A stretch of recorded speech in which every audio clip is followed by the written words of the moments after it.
വയനാട് ചീരാലിൽ പുലിക്ക് പിന്നാലെ കരടിയും. കുടുക്കിയിൽ തോട്ടത്തിലിറങ്ങിയ കരടിയുടെ ദൃശ്യം 24-ന് ലഭിച്ചു.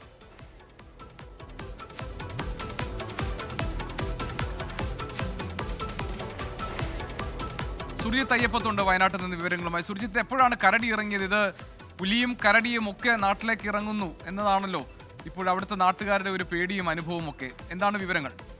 ജി.കെ, ഈ സ്ഥലം എന്ന് പറയുന്നത് ചീരാലാണ്. ചീരാൽ നേരത്തെ കഴിഞ്ഞ ദിവസങ്ങളിലൊക്കെ പുലി ഇറങ്ങിയ പ്രദേശമാണ്. അവിടെ നിരന്തരം ഈ വളർത്തുമൃഗങ്ങളെ പിടികൂടുന്ന ഒരു അവസ്ഥയുണ്ട്.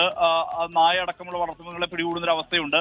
ഇതിനിടയിലാണ് കരടിയുടെ സാന്നിധ്യം തോട്ടത്തിൽ സംഭവിച്ചിരിക്കുന്നത്. അതിന്റെ ദൃശ്യമാണ് നമുക്ക് ലഭിച്ചിട്ടുള്ളത്. ഇന്ന് രാവിലെ കിഴക്കേപ്പാട്ടത്ത് കവിയിൽ ജോസിന്റെ വീടിന് സമീപത്തെ കൃഷിയിടത്തിലാണ് ആദ്യം കരടിയെ കണ്ടത്. പിന്നീട് ആസിയ എന്ന് പറയുന്ന ഒരാളുടെ തോട്ടത്തിലേക്ക് ഇത് വന്നു. പിന്നെ ഒരു ഉമ്മർ എന്ന് പറയുന്ന മറ്റൊരാളുടെ തോട്ടത്തിലേക്ക് കരടി നീങ്ങി. ഇത് പിന്നീട് നായ്ക്കൾ കുരച്ച് അതിനെ കാട്ടിലേക്ക് ഓടിക്കുകയാണ് ഉണ്ടായിട്ടുള്ളത്. എന്തായാലും ജനവാസ മേഖലയാണ്, തോട്ടങ്ങളുണ്ട്, ഒരു ഭാഗത്ത് വനമാണ്. സ്വാഭാവികമായി ഇങ്ങനെ വന്യമൃഗങ്ങൾ നിരന്തരം ഇറങ്ങുന്നത് വലിയ ആശങ്ക ആളുകളെ സംബന്ധിച്ച് ഉണ്ടാക്കുന്നുണ്ട്. തൊട്ടടുത്തുള്ള നമ്പ്യാർകുന്നിൽ ഒരു പുലിയെ പിടികൂടിയിട്ട് അധികകാലം ആയിട്ടില്ല.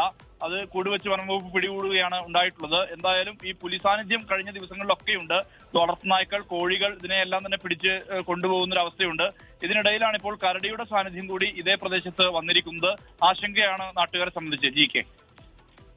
ശരി, സുർജിത്ത് അയ്യപ്പത്താണ് വയനാട്ടിൽ നിന്ന് വിവരങ്ങൾ നൽകിയത്.